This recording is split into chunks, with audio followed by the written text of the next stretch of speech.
Welcome to my channel.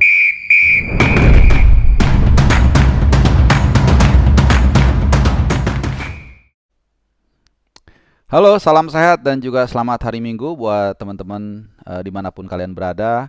Di hari Minggu yang cukup gloomy ini, mudah-mudahan aktivitas apapun yang teman-teman lakukan semuanya berjalan dengan lancar, tidak kekurangan apapun dan tentunya kalian dalam keadaan sehat walafiat.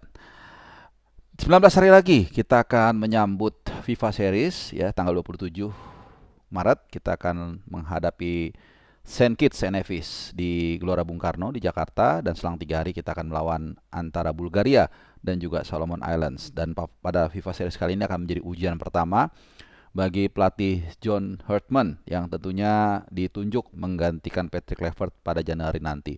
Banyak yang wait and see, banyak yang penasaran juga yang pengen melihat bagaimana kira-kira racikan dari pelatih asal Inggris Utara ini di FIFA Series nanti. Tentunya diawali dari pendekatan-pendekatan dan juga kunjungan-kunjungan yang bersangkutan ke berbagai stadion baik di Indonesia, di BRI Super League, maupun juga komunikasi yang sudah dijalin dengan para pemain diaspora kita, terutama di Eropa. Ya, mainly di Eropa ada 3 pemain saja di Thailand. Kalau dulu kan masih ada Martin Paes di Amerika Serikat ya.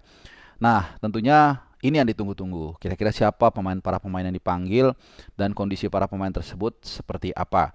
Nah, memang sepertinya ada banyak tantangan menjelang FIFA Series kali ini. Di antaranya tentunya keadaan di Timur Tengah yang masih kurang kondusif. Kita nggak tahu kok eskalasinya seperti apa.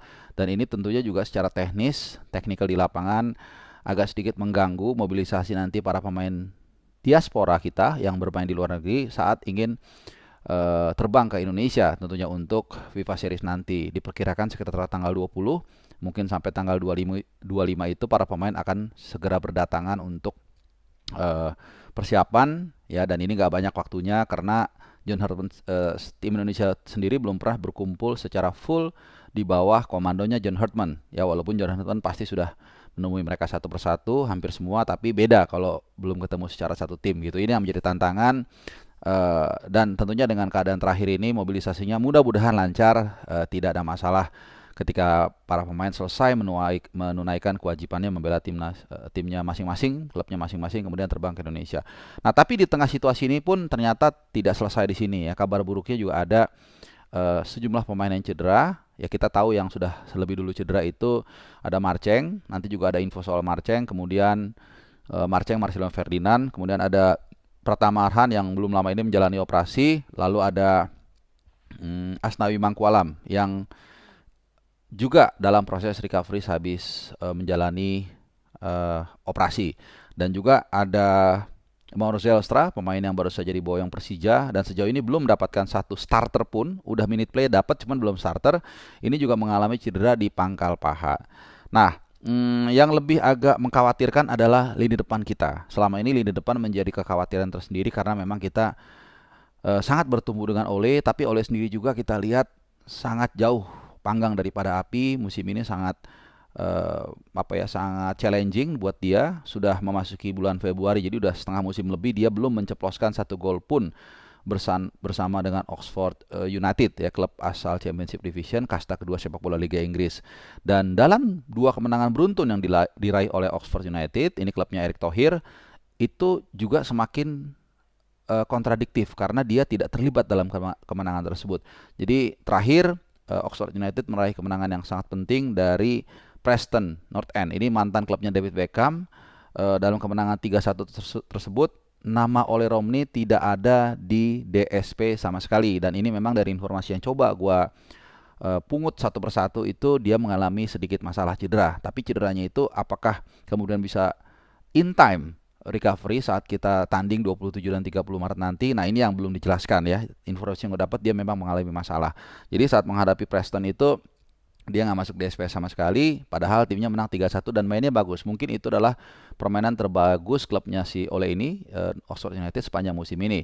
Dan sebelumnya pun Oxford United saat meraih kemenangan tipis 2-1 dari West Bromwich Albion di kandangnya Oxford, Ole memang ada di DSP tapi tidak dimainkan sama sekali. Dan gue udah bilang kalau pattern seperti ini menjadi komplikasi. Jadi timnya bagus, tapi ketika bagus nggak ada pemain kita, udah pasti reward dan punishment berjalan. Pasti pemain yang tadi perform, yang membawa Oxford United meraih kemenangan, itu pasti yang lebih dikasih kesempatan. Jadi don't change the winning team. Dan yang diperparah lagi ya itu tadi dia mengalami cedera. Nah, tadinya tentunya kita bertumbuh pada seorang Emiliano Jonathans. Berkali-kali gue bilang kalau nggak ada aral melintang, kalau nggak cedera, dan gue bahkan menekankan mudah-mudahan nggak cedera, dia hampir pasti jadi pilihan utama, jadi starter. Perkara dia main sebagai Arjen Robben style atau mau sebagai target man dicoba dengan peran yang baru, itu soal keputusan pelatih, selera pelatih dan intuisi pelatih. Tapi nyatanya kemarin saat Excelsior ditekuk 1-2 dari Heerenveen, Emiliano Jonathans looks very very bad. Ya, dia masuk di menit ke-72, kurang lebih menit 72. Sebenarnya itu tadi touch-nya dia setiap masuk itu bagus, nggak tahu kenapa. Ada yang dia bikin gol, ada yang dia menyebabkan lawan jadi tertekan. Bahkan ada momen di pertandingan tersebut saat awal-awal dia masuk, dia membantu pressing dan membuat lawan akhirnya banyak melakukan kesalahan ya. Tapi kemudian, nah ini yang kita takutkan di menit ke-78, 79 lah. Jadi baru sekitar 7 menit dia menginjakan kakinya di lapangan itu dia terkapar cedera. Sebenarnya kalau kita lihat proses cederanya itu ya cedera biasa aja ketika dia bertabrakan dengan Hristijan Petrov. Dan ini ironisnya pemain Bulgaria nomor 28. Ya sebenarnya itu komentatornya bilang, English komentatornya shoulder to shoulder. Sebenarnya enggak, itu tetap pelanggaran karena posisinya Emiliano Jonathans itu di depan badannya Hristijan Petrov gitu. Jadi Petrov itu sebenarnya ngedorong sedikit gitu walaupun kelihatan tipis, sepertinya seolah shoulder to shoulder padahal agak begini gitu. Tapi ya pelanggarannya nggak yang nebas pemain atau yang kasar, enggak, itu biasa dalam sepak bola.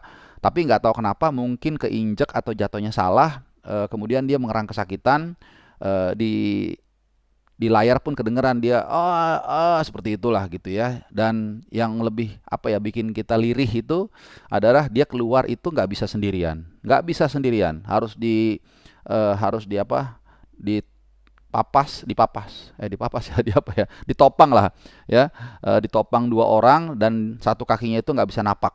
Dan ini ya gua sih bukan dokter ya, sekali lagi gue tidak mau menyimpulkan cederanya apa, tapi secara logika ya kalau kita sedikit menggunakan nalar kita, ini pasti cedera yang tidak main-main karena dia sampai mengerang kesakitan dan keluarnya dipapah. Nah itu dia cari kata papah itu dipapah 2 orang dan satu kakinya tidak napak. Nah itu pasti cedera yang sangat serius.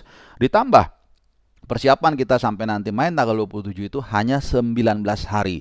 Dan ini bisa dipastikan mimpi Emiliano Jonathans untuk kembali membela timnas di FIFA Series kali ini boleh dibilang sudah terkubur ya. Walaupun kita berharap ada keajaiban ya, keajaiban itu miracle kan di atas harapan apa namanya nalar manusia. Mudah-mudahan bisa dia pulih tepat waktu. Meskipun buat gue sih nggak usah dipaksain. Kenapa? Karena sayang dipaksain, toh ini hanya FIFA Series ya, bukan sesuatu yang penting, dan takutnya dipaksain kemudian dia makin cederanya makin parah, nanti di klubnya juga nggak dimainin, akhirnya jadi jelek performanya buat tim nasional kita yang rugi juga. Tapi ya sekali lagi kita tunggu bagaimana perkembangannya. Cuman ya memang kelihatannya cukup banyak masalah menjelang FIFA Series ini. Mudah-mudahan semuanya bisa berakhir dengan manis dan kita bisa meraih sesuatu di FIFA Series nanti, atau minimal kita bisa melihat racikan yang lebih baik di era tangan dan juga touch dari seorang John Hartman.